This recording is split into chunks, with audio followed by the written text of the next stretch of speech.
Adlaw karong buntaga mao ang ika-unom natong simbang gabi. Hapit na gyud. Jutay na lang nga pag-antos, no. Jutay na lang ang sayog mata sa buntag, no. Pasko na. Okay pa ba mo? Wa pa mo kapuya, wa pa mo magduka-duka. Nganong wa man mo kapuya? Nganong wa man mo magduka-duka? Tungod sa inyong gugma, tungod sa atong gugma kang Hesus, no? Na kung kita nahigugma kang Hesus, bisag unsa nga problema, bisag unsa nga kalisdanan nga atong masinati, di gyud makabuntog sa gugma. Kay giingon, love conquers all. Amen. Mga kaigsunan ko din ni Kristo, ang atong ebanghelyo karon naghisgot mahitungod sa pagduaw ni Maria ngadto sa iyang ig-agaw nga si Isabel. Ug ang pagduaw ni Maria sa iyang igagaw ni Isabel, usa kini ka nindot kaayo nga panag-ingnan sa pagdala o sa pagpaambit sa maayong balita ngadto sa uban. Bisan tuod dili sayon alang kang Maria ang pag-adto, no, o pagduaw ni Isabel. Dili sayon alang kaniya ang pagbiyahe gikan sa Nazaret ngadto sa En-Karin, ang lungsod nga gipuy-an sa iyang igagaw nga si Isabel. Imagine mga 110 kilometers. Mayo unta nga ang dalan ispaltado or sementado, ug maayo unta usab kung si Maria nagsakay og SUV. Apan dili ang dalan gikan sa Nazaret ngadto sa En-Karin batuon, ug ang gisakyan ni Maria unsa man dangki.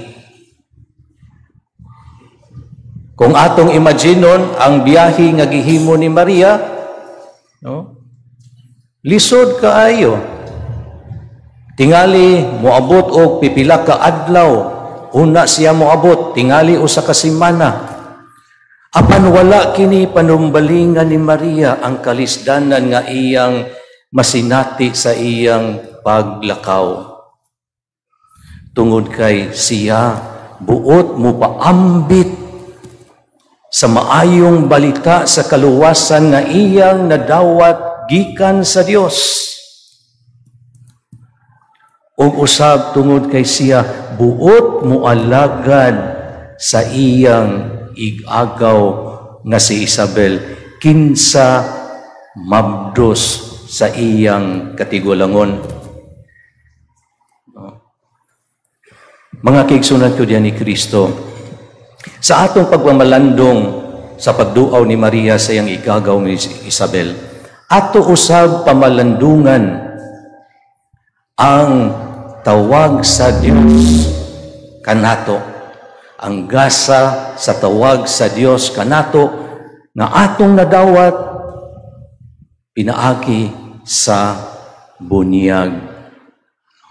O kining maong gasa sa tawag sa Dios kanato, mao kini ang nagdasig kang Maria, no, pagduaw sa iyang ig-agaw nga si Isabel aron lagi pagsangyaw sa maayong balita. Mausab kini ang magdasig kanato. Unsa man kining tawag, gasa sa tawag sa Dios alang kanato? Una, we are called to mission. Kita gitawag alang sa misyon. Ang Santo Papa si Pope Francis nag-ingon nga kitang mga Kristiyanos, kitang tanan nga mga binunyagan, mga misyonero. Og isip mga misyonero, kinahanglan nga atong isangyaw ang maayong balita ngadto sa tanang tao, ngadto sa atong pamilya, ngadto sa atong mga higala, sa atong mga silingan, ngadto sa lugar diin kita nagtrabaho, ngadto sa mga tao nga atong mahimamat adlawng tanan. O nga atong dadon si Jesus ngadto sa uban, atong ipaila si Jesus sa uban, pinaagi sa atong panag-ingnan, pinaagi sa usa ka kinabuhi nga balaan, no? Pinasubay sa sugo o kabubuton sa Dios. O kining tanan atong gihimo tungod sa atong gugma ni Jesus. Mao kini ang atong motibo pagsangyaw o pagpaambit ni Jesus ngadto sa uban. Tungod kay kita nakasinati sa gugma sa Dios kanato. Siya ang unang nahigugma kanato. Mauna na kita usab nahigugma kaniya. No. Diha bitatoy usa ka sugilanon diin gi-interview sa usa ka pari kadtong mga aplikante nga buot nga mahimong misyonero. Iyang gipangutana nganong ang mga kandidato, no? Nganong gusto man mo ngadto sa misyon? Ang usa mingon, gusto ko moadto sa misyon tungod kay mao kana ang gisugo sa Dios, gisugo ni Jesus na isangyaw ang maayong balita ngadto sa tanang katawhan. Ang usa-usab niingon, buot ko moadto sa misyon kay daghan pang mga tao nga wala makaila ni Jesus. Og ang pari miingon, kanang inyong gisulti, maayo kana nga motibo. Apan kanang inyong motibo, kung moabot na gani ang mga kalisdanan, kung moabot na gani ang mga problema, ang mga paglutos, mapakyas kamo sa inyong tuyo kung mao kana ang inyong motibo. Ug nangutana sila, unsa maday motibo pangadto sa misyon? Ug ang pari mingon, ang motibo nga maka-survive sa tanang mga kalisdanan nga inyong maatubang, nga inyong masinati sa pagsangyaw sa maayong balita, mao ang inyong gugma kang Jesus. Kung kamo sa tinuoray na higugma kang Jesus, bisag unsa nga problema inyong masinati, bisag unsa nga mga kalisdanan, inyo kining masagubang, no? Makasurvive mo. Kay lagi, love conquers all. O kung ang gugma maoy nagtukmod ka nato, maoy nagdasig ka nato sa pagpaambit sa pulong ni Jesus, sa pag-ambit ni Jesus ngadto sa uban, then kita magmalampuson. Ikaduha, we are called to joy. Nga kita gitawag sa kalipay. Si San Juan, or si Juan kinsa diha sa sabakan sa iyang anak, sa pagkadungog niya, o sa pagkadungog ni Isabel, sa pangumusta ni Maria, no? Unsay inuntang reaksyon ni Juan sulod sa tiyan, miulpot siya sa kalipay. Nalipay siya sa pagkadungog sa tingog ni Maria. Nalipay siya sa presensya ni Jesus at ubangan or uban diha sa sulod sa sabakan ni Maria. Nga sa ato pa, si Jesus maoy naghatag or maghatag kanatog kalipay.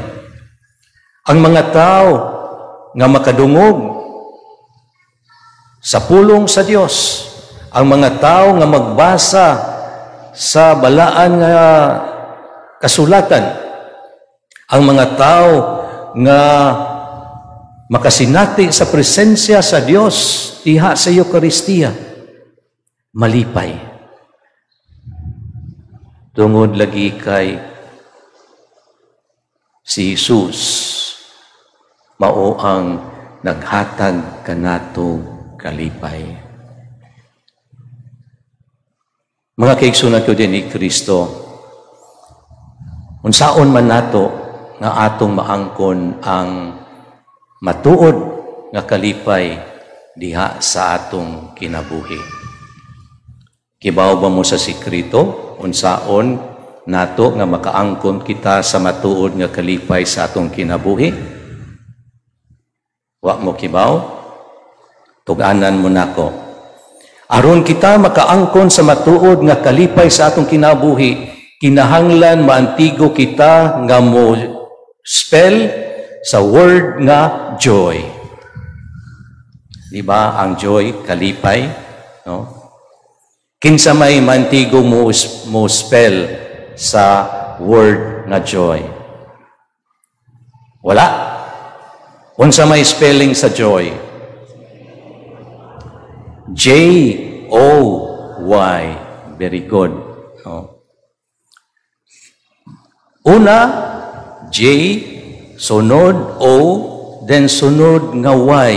Magsunod yun ni siya. Kay kung irambol nato kining mga letra, dili na joy. Di ba? Kung maguna ang O, then sundan sa Y o J, kung saan yung pagbasa. Dili, joy. No? Or maguna ang Y, musunod ang J, o musunod dayon ang O, mabasa ba na? Dili. So, kung malipay ta, aron malipay ta, kinahanglan, magsunod yun na ang una, J, then sunod, O, and Y. Unsa may kahulugan sa pulong joy? Ang letter J means Jesus.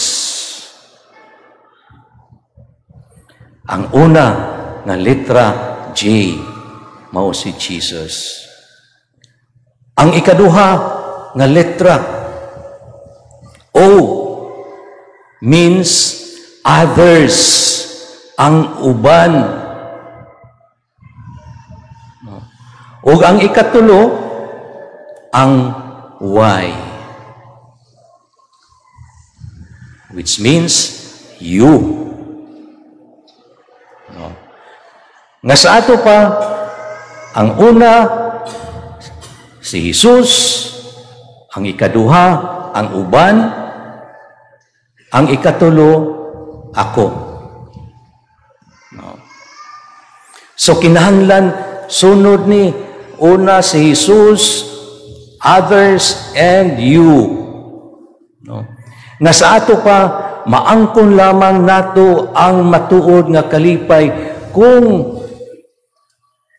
atong hunahunaon sa kanunay.